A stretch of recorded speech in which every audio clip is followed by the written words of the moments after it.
Okay, I know what you're thinking. He forgot. He forgot about the free-to-play, but let me tell you, there's two things I never forget about. I never forget about the free-to-play, and I never forget about Dre. And we're going to be talking about one of those today. And it's the free-to-play if you haven't guessed. But anyway, I should be able to get all of my reps to tier 2, and that's a pretty huge boost. And we're going to talk about rep traits today. Let's go ahead and get this first one done here. I'm not going to make you watch me do all of them, so we're going to skip ahead here in a second. We'll go ahead and do the first one. A couple of the sponsored ones were already done. We're going to go ahead and talk about rep traits, so I'll see you in a second. Okay, they're all tier 2 now, and it's so satisfying to go down the line and claim all of those. And we had tier 1 did give us some traits before, but I didn't have any selected. So we're going to go through it together and look through the traits here. So now look at this beautiful, beautiful list of space reputation traits that we have. Of course, we don't have all the good ones yet, but let's just go through and talk about all of our options here at tier 2. So we have advanced engines, which is going to give us flight speed and turn rate. You really never see anyone using this. I don't think it's a bad one though. I think it's one that you could absolutely consider depending on the situation. If you have something really big and slow turning, it's not a terrible choice. 25% flight speed is actually quite significant. Got advanced hull reinforcement, 10% bonus all damage. Bonus damage resistance is really good because it applies on top of the normal diminishing returns you get from damage resistance, but it's a bit weak for a reputation trait. Advanced targeting systems, crit severity, that's one of the big ones, so we're going to go ahead and click on that. Crit severity, very important. Arium's efficiency, we get damage over time resistance and area of effect damage resistance, very bad, not really worth using.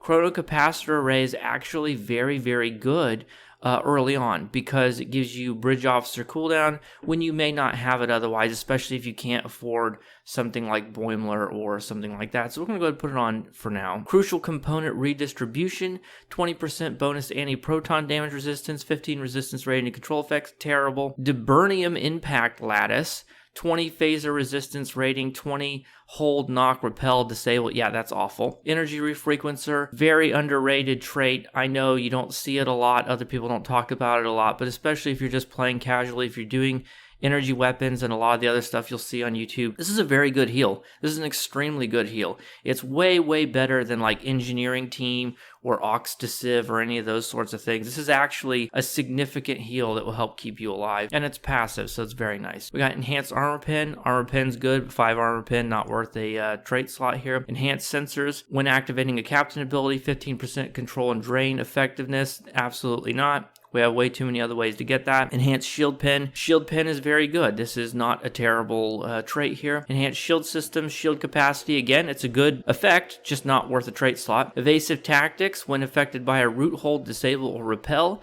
you get immunity from those for 5 seconds. I'm not a PvPer. I'm not even going to pretend to speak to that, but I imagine that's probably not terrible in that environment. Here's the hull capacity one. We had a shield one up there. Fortified hull. Again, it's not a bad effect. Probably not going to use a reputation trait for it, even when we just have the tier 2 options available and not the tier 4 options. 30 control and drain resistance, absolutely not. Hull repairing nanites, this is not bad. 20% hull regen, if you're trying to do a specialized hull regen build, which is a bit niche and sort of a fun thing, and maybe someday we'll do a hull regen build where we get as much hull as we can. But the 2-piece from the Disco deck set gives you so much hull regeneration that something like this just really isn't that great anymore. But if this is not, I have a soft spot for this one. Omega kinetic shearing, amazing if you're doing torpedoes. We're not really doing torpedo stuff right now. This is one of the big ones. You get it at tier 2.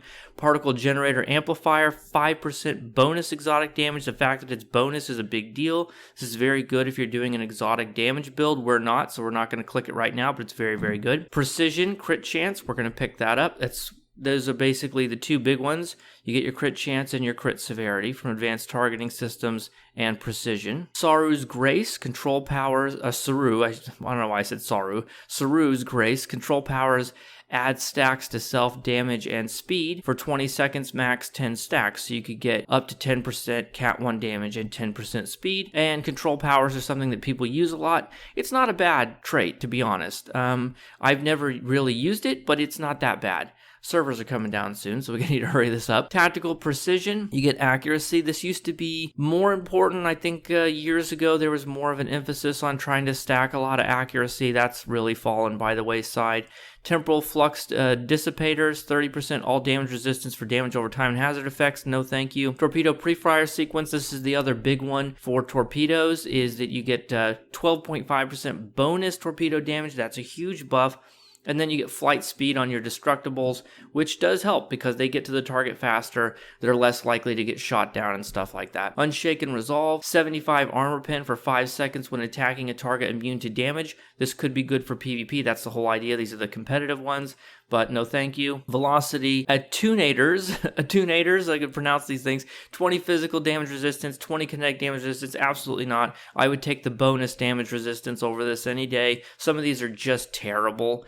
They're just objectively worse than some of the other options. Viral Engine Overload. Next outgoing, when you critically strike an enemy, you additionally take their impulse engines offline and reduce their flight speed and turn rate. Can occur once per 30 seconds. Next outgoing critical hit, their engines go offline for 5 seconds and they take a maneuverability debuff. Again, no thanks. I don't want that. Let's go ahead and look at the ground ones here because we have a full suite of ground ones from our tier when we got tier 1. You get these pretty quick. Arium's Augments. This is obviously Disco. We get 31.4 damage over time and area effect. It's the same as the space one. A lot of them are themed the same. It's just they've been changed so that they work in space or ground. I'm going to say no thank you to that. Armor Pen, not bad for ground. Not bad in space either. Close Quarters Combat, melee damage and run speed, no thank you. We got Crit Severity and Crit Chance. Of course, we're probably going to be doing those again. It's a similar sort of idea. Very boring. Just get the stuff that makes you do more damage and makes you survive. 20 phaser resistance, stun, knock, repel, slow resistance rating.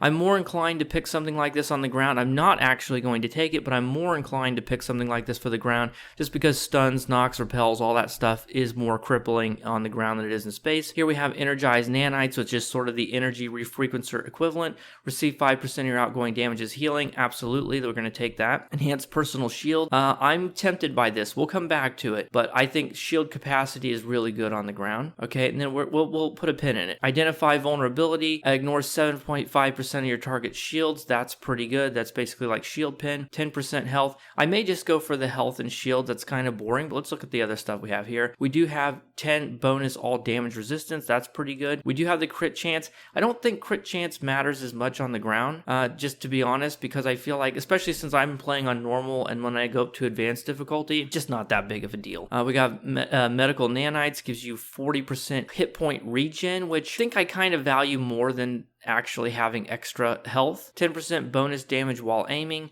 I don't really aim. Mental conditioning, bonus psionic damage resistance rating. That's just no thank you. It's just too niche. Kit module ability recharge speed. That would be great if you had a lot of really powerful kits. I don't right now, but that's a good one. 20 physical damage resistance, 20 kinetic damage resistance, but it's all physical oriented, so I'm going to pass on that. 5% bonus all energy weapon damage and 10% bonus all melee. Not bad, but I'm going to pass on it. Kit-based skills deal 5% bonus damage. Again, if you have a really good kit layout, that would be pretty good, but I don't. I mostly just rely on my ranged weapons. 5% run speed. I don't care about that on the ground. Slippery target when affected by a root hold, disable, or knock effect immunity. No thank you. Strength of body. When activating a captain ability, 15% kit performance. Again, that's more of a kit-oriented thing. We don't have a strong kit build. Willpower.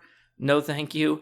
30 damage resistance for damage over time and hazard effects. No thank you. Here you get scaling. This is sort of like Tyler's Duality, but the ground version. So you get 0 to 8% bonus weapon damage based on distance to the target, whereas Tyler's Duality scales off of your hull. And bonus weapon damage is good, and it stacks, based on, so maximum bonus when less than 9.15 meters, no effect beyond. So you get more when you're closer, and that's not really something I care about. Here we go. We got Armor Pen for 5 seconds when attacking a target immune to damage. Absolutely not. That's more like ground PvP. No. Viral Weapon Overload. We get next outgoing crit, disables ranged weapons for 10 seconds. No, I don't think so. That might be okay for survival, but usually there's multiple enemies. So I'm going to come back here and analyze our options again. I'm not against resistance-based ones, so I'm trying to decide. I think I'm just going to go for the shield capacity for right now. But the 10 bonus all damage resistance is pretty tempting as well. So I'm having a hard time deciding between those. Of course, you can see that there is a 5th slot that we can get for both space and ground, but you have to unlock those at your fleet research lab. So even though I don't have the resources to do it right now, and again, this is also true for your starship traits, you can unlock your 5th starship trait at your fleet research lab. So that's something a goal that we have to work on now. We're not likely to get that many really good starship traits anytime soon, so 4 slots may be enough. I think the first priority is going to be the reputation slot unlock. Okay, I've scraped together enough for a 10-pack of Phoenix boxes, so let's open those up real quick before the servers go down and see how lucky we got. Box number 1, box number 2, box number 3, box number 4, box number 5, 6, 7, 8, 9. Hit me with an epic. Boom. Okay, we got 2 very rares and 8 uncommons. Not the best luck in the world, but a couple of very rares are nice to have. And thank you so much for joining me. A special thank you to my channel members. I'll see you in the next one. Bye for now.